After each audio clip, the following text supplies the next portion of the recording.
Welcome to Chaos2Cured podcast. You're here with Jeffrey Fried, New York Times best-selling author of a great book, Right Brain Children in a Left-Brained World.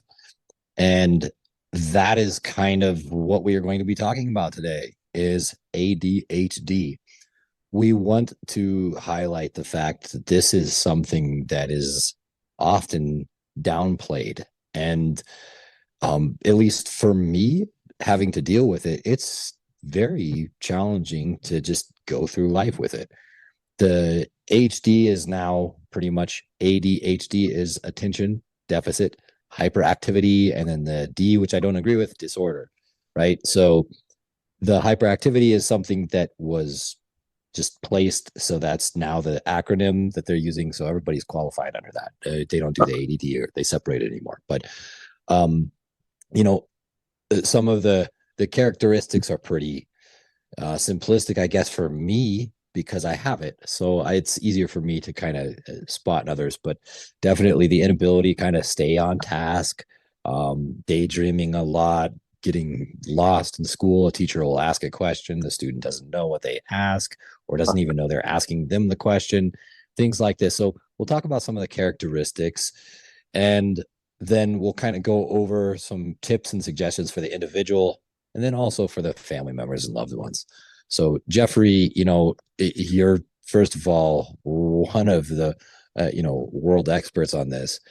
I know your focus is more autism now, but can you give people some pretty general, like, I guess characteristics of what ADHD looks like? And that's the key part. It looks like in a child that that you've worked with. Yeah, people with ADHD have trouble sustaining attention on one thing. Their brains are very, very active. Some research has been done that suggests that people with ADD have much more electrical activity in their brain than do people who don't have it. It's mostly a problem in as a child. You can see it in your little kid. Um, Sometimes they're constantly wandering from one thing to another, more so than average children, and they tend to be emotionally reactive, um, loud, interrupt. You can't really, I mean, all little kids do that. So it's just more so. It is definitely hard for them to sit and finish tasks. But the peculiar thing about ADD is that if a person on the ADD spectrum, I threw that word in there on purpose, um, likes something and is really intrigued with it, they can focus really, really well. But it takes tremendous energy for them to focus on one thing, and they have to sort of shut down everything else. People with ADD, the big one when they get a little older, is constantly interrupting, talking through other people. They can have they have trouble sleeping most of the time. People with ADD, the little people that are under say 10 can either have very severe problems sleeping, or they never sleep at all. There's always something amiss with sleeping. Unlike people on the autistic spectrum, they really, really struggle with tasks. A kid on the spectrum can focus really, really on demand, especially if they're interested in something. A person with ADD really can't. Um, they legitimately have trouble focusing. They can be the main thing is they're always interjecting. When they get older in school, they get a thought, and they can't hold it, and they blurt it out, and that's a big one because teachers don't like that.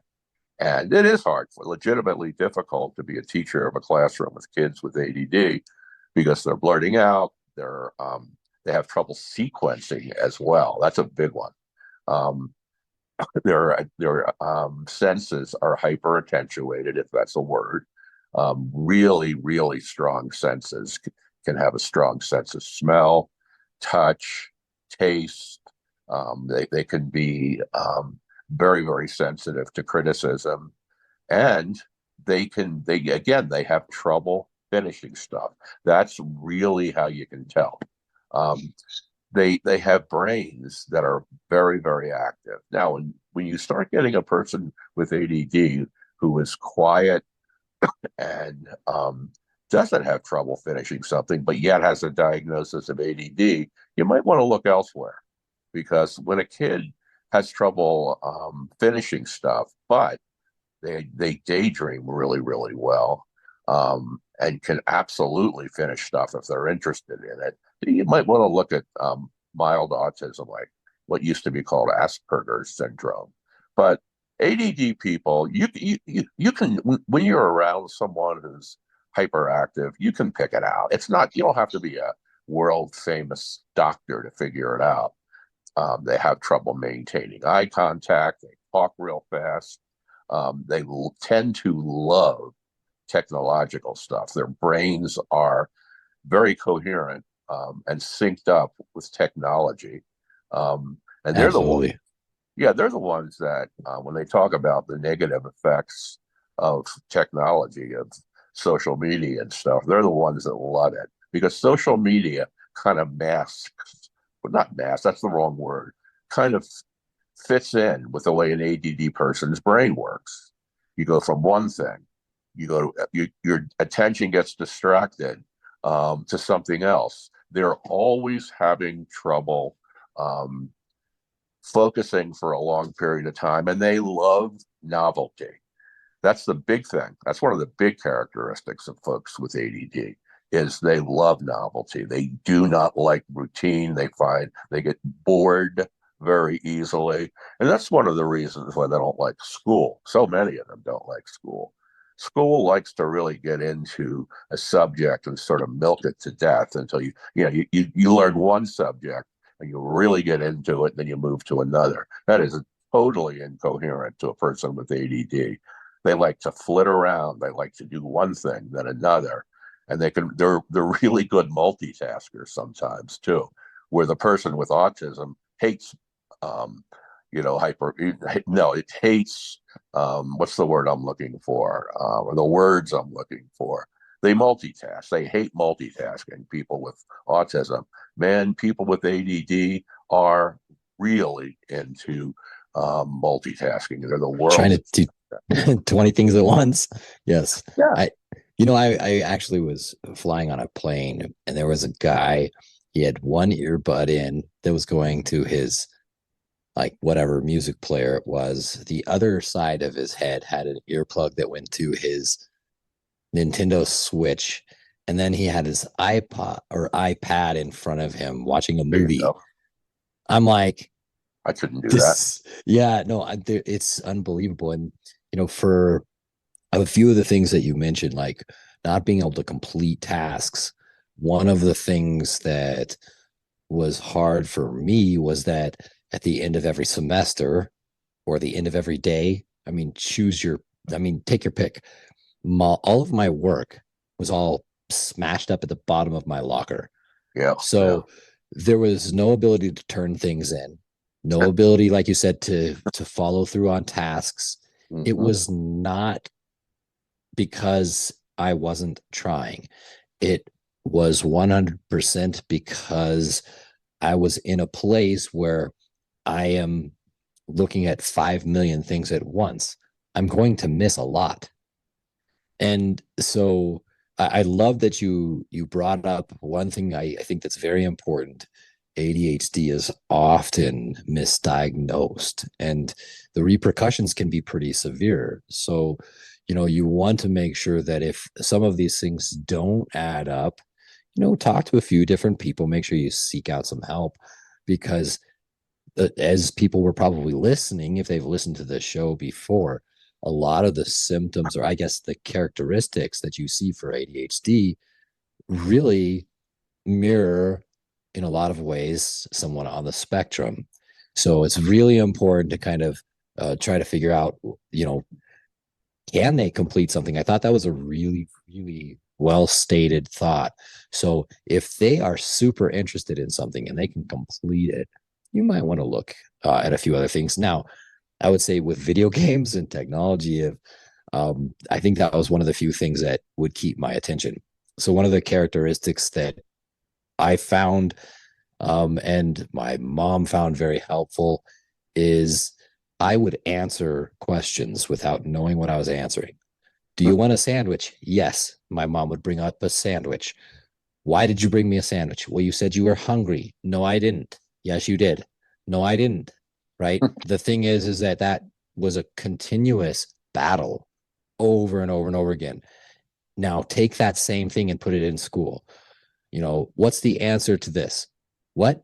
What are you asking? Or I'd blurt out an answer. Sometimes I knew the answer. I didn't even know what they were talking about. And the answer would come, it would be correct. The teacher would assume I was listening. They would hit me with another question. I had no idea what they're talking about. So there were, I like to think of it as you have this processor in your brain. And when you have too many windows open, you can't focus on 600 different windows on your phone or on your laptop or whatever you're thinking of using right now. So that is just overload. And the processor literally has to divide its functioning between all of those different activities. So when you're picking up every single piece of paper that's moving in the classroom, every single pencil, people coughing, conversations here and there, and then the teacher's trying to talk, and at the same time, there's somebody walking by in the hallway, it's overwhelming. It is not easy to stay focused. And oftentimes I was labeled as somebody who didn't try, who wasn't focused, who wasn't trying to stay focused or engaged, which was absolutely untrue. I was trying my very best. I was in an environment that made it very difficult for me to focus. And I want to make this clear for people with ADHD, or for, I guess we want to give some actionable tips for people with ADHD. So for me, I found a library was the worst place to study. I could hear every noise because silence is mandatory. So you hear everybody that walks by, every click of a shoe, everybody who turns a page. Like I said, it's just overwhelming. So I found it was very useful to go to a community area where everybody's having lunch and there's too many conversations to keep track of. It became white noise. People can also do the same thing with earphones. Put it on. Avoid songs that are, I don't want to say catchy because that's not the key part, but they have words. If they have words, that pulled me away from what I was thinking. So instrumental jazz or pink noise, which is just literally static that people use to break in speakers. So you can use any form of white noise and get in a place where there's lots. Overstimulation, honestly, leads to being able to focus on my math. It was really strange. So I could be in the middle of a disaster and, oh, I'm looking at my math book. This is easy now. But if I'm in a library or in a classroom and everybody's supposed to be quiet taking a test, that was literally my nightmare And scenario. your brain takes over the noise. You just think of everything. Yep. Creativity is huge for people with ADD. Most of them are creative.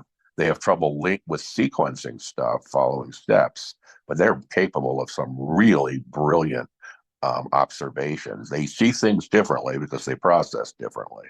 And they can look at a problem from a totally different perspective as a neurotypical person. That gives them a nice advantage in emergency situations or creative situations.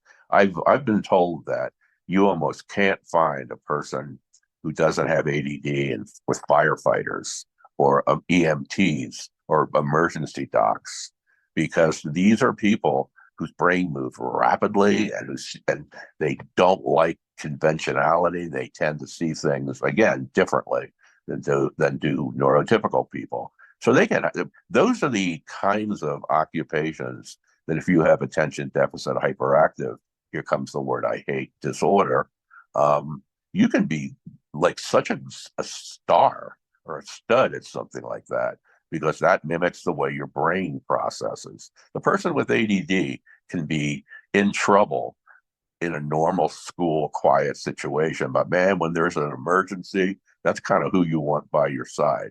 So it is not a handicap in many situations, and it is in others.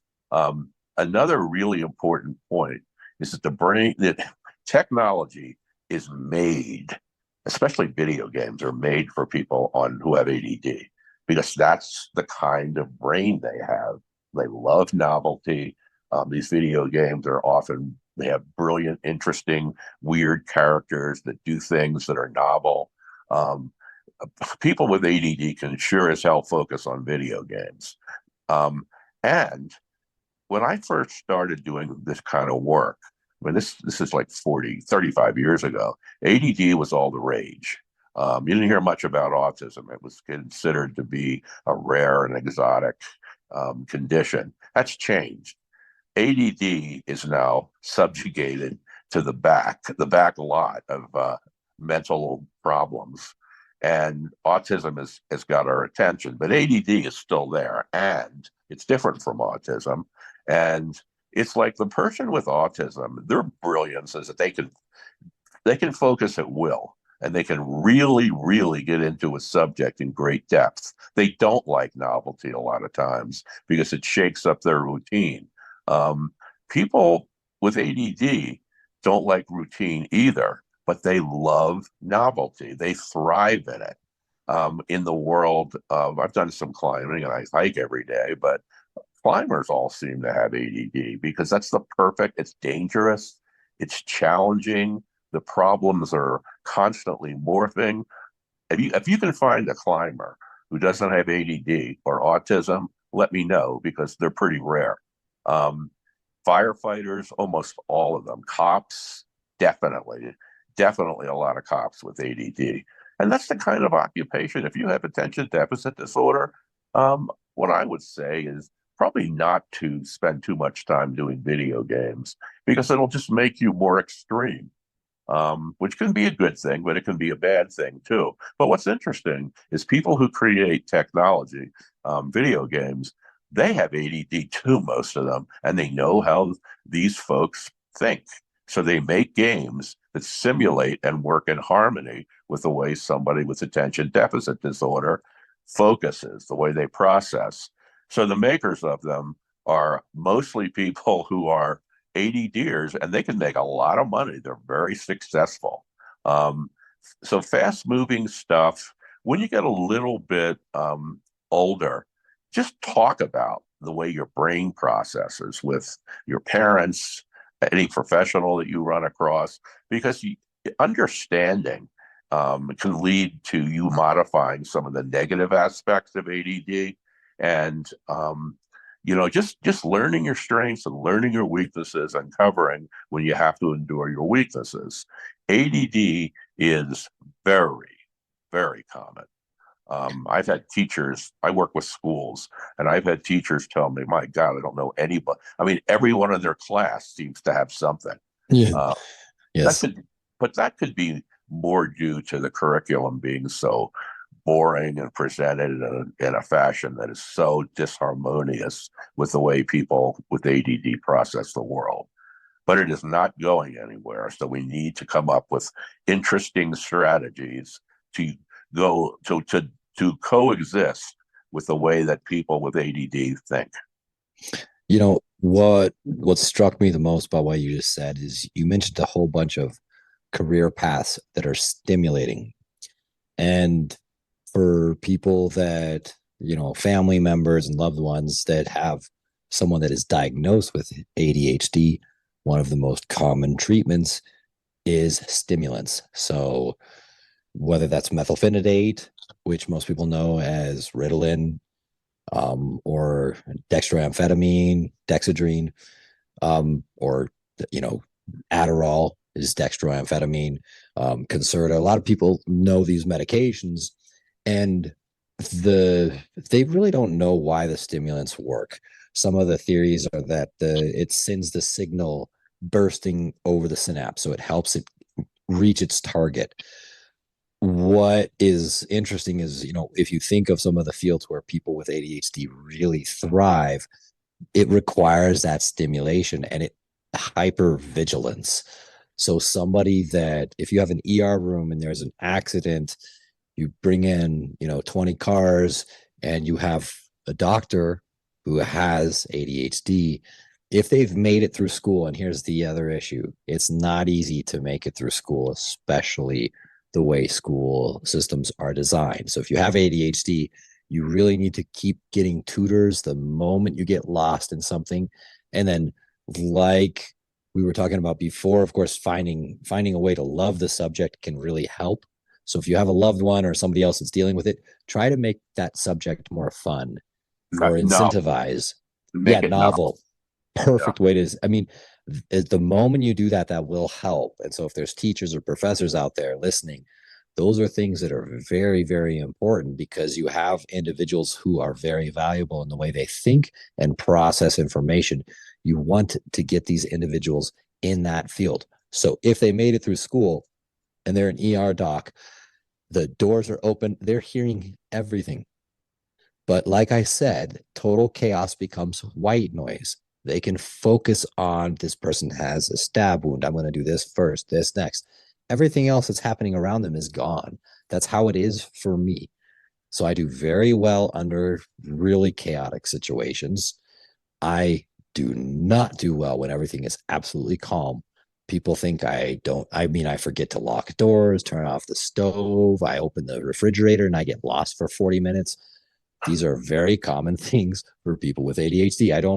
I have to kind of make light of it, but it's detrimental to, so if you have a friend or a family member that has it, it gets very frustrating when they aren't getting their homework done and they're spending time in front of the pantry looking in it over and over and over again.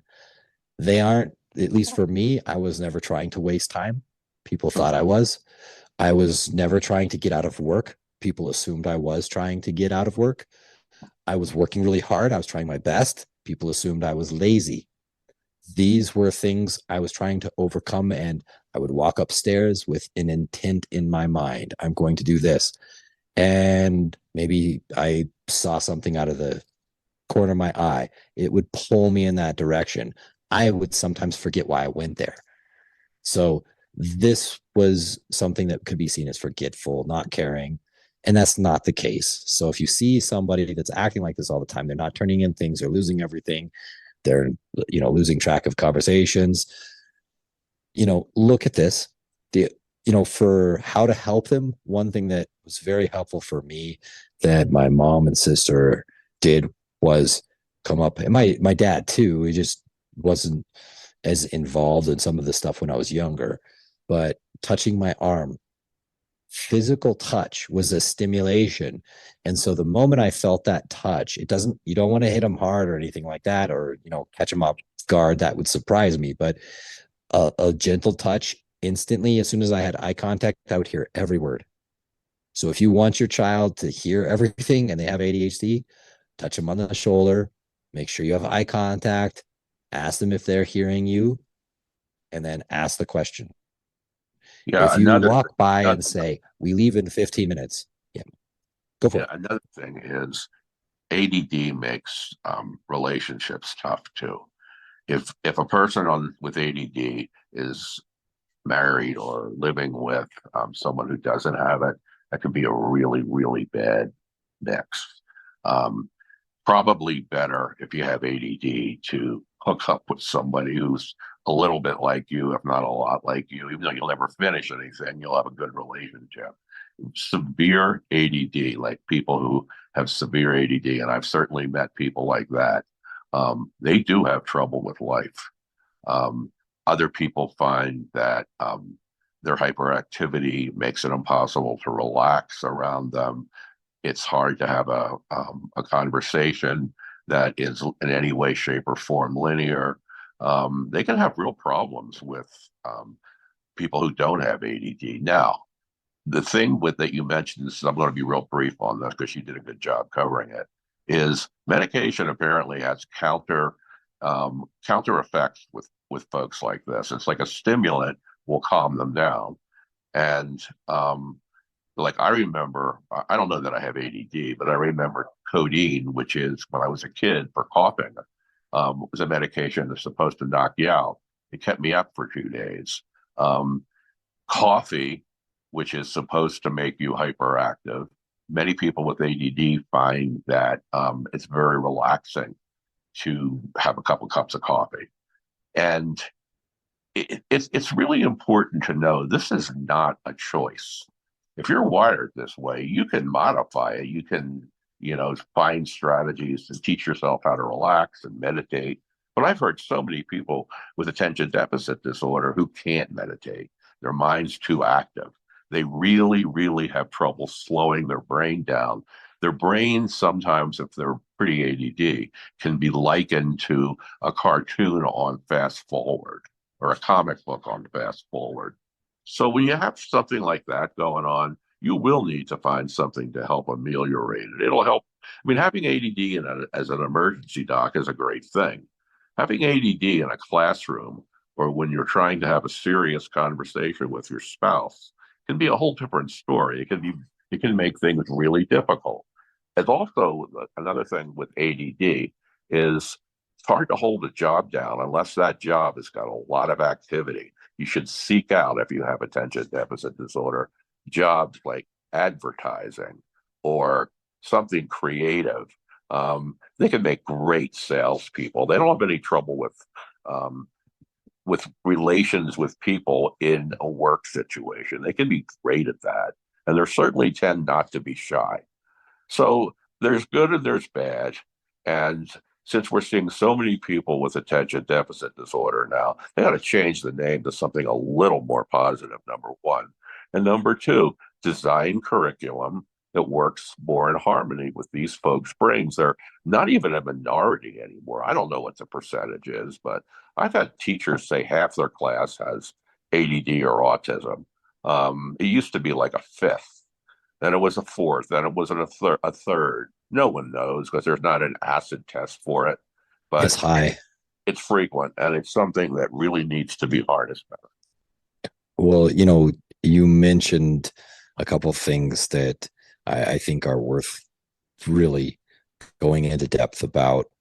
We don't have to go into depth now. We've kind of covered a little bit in the past, but with relationships, you mentioned communication earlier on. So if you have ADHD, and I've dealt with this, I've actually watched this in my family because it's genetic. And so my father he definitely has ADHD. My mom definitely does not.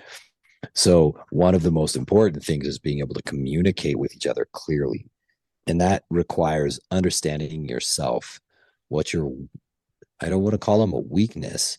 It's a weak, it's considered a weakness depending on the All you have to perception, do is right? memorize your tendencies. Figure out your tendencies. That's all you Yep. do. Right. I like that. And once you know what those are, if you communicate them clearly with your spouse, and I mean, for me, you mentioned how it's hard to relax. So some of these things also feel like OCD as well.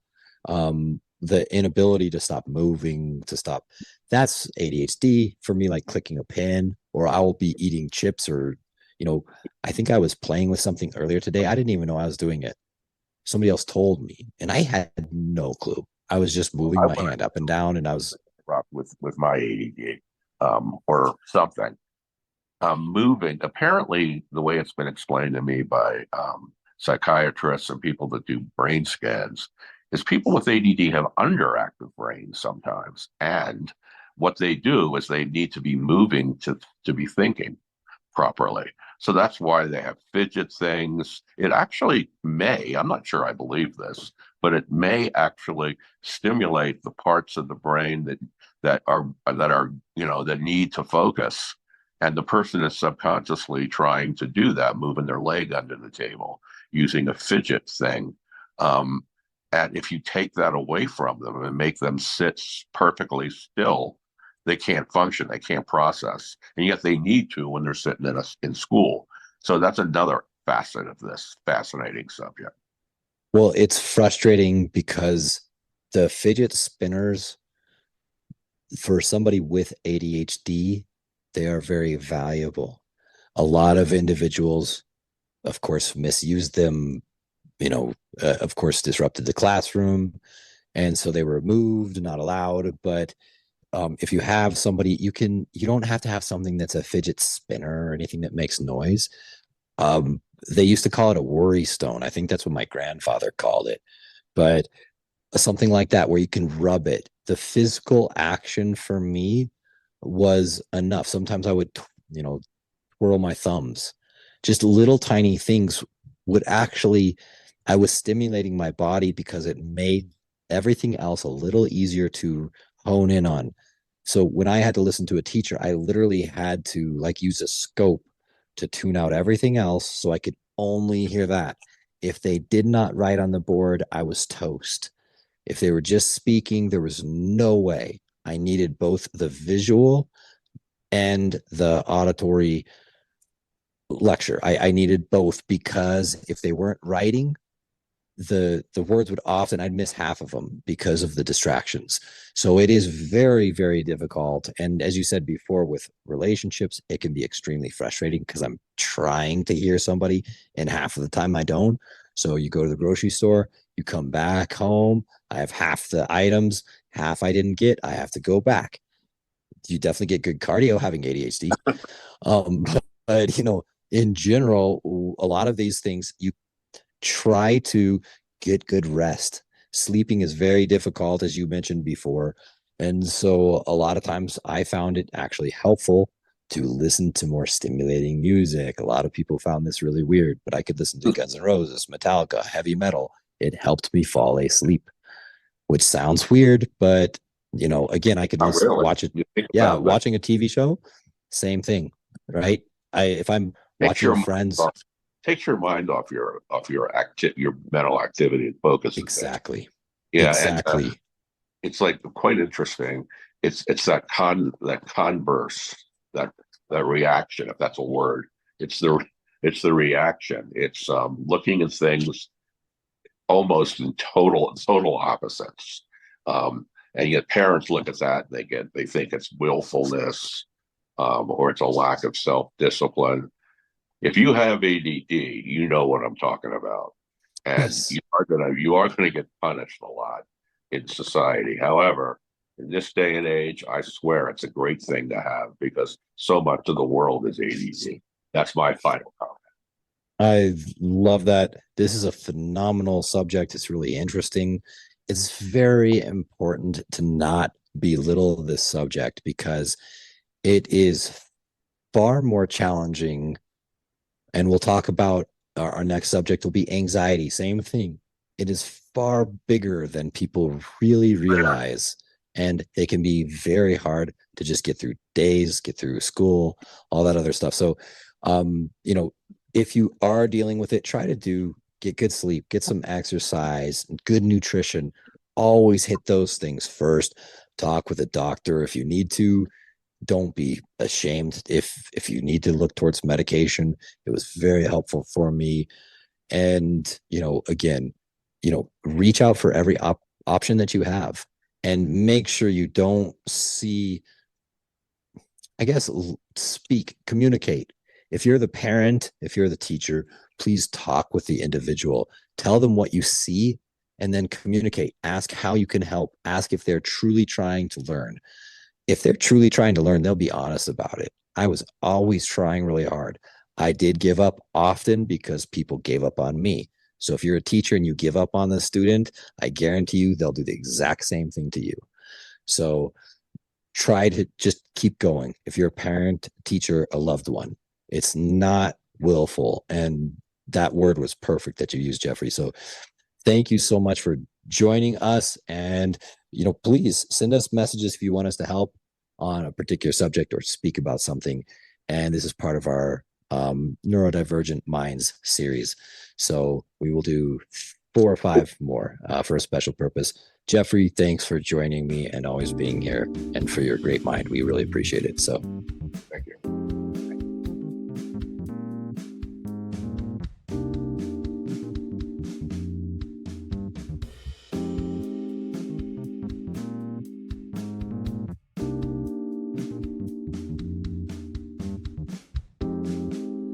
thank you so much for listening to Chaos2Cured podcast.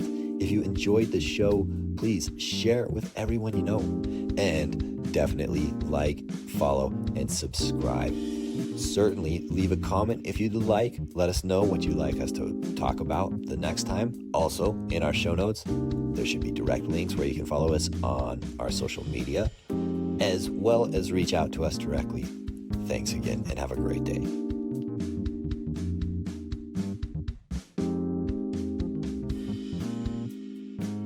The views, thoughts, and opinions expressed on Chaos2Cured podcast are the speaker's own. All discussion is based on our own experiences.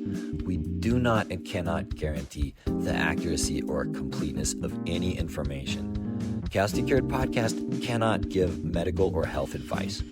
All discussion is based upon our personal experiences and meant for general and educational purposes. This podcast is not a substitute for professional help or for diagnostic purposes for yourself or another. Chaos2Cured podcast always encourages you to consult an appropriate professional.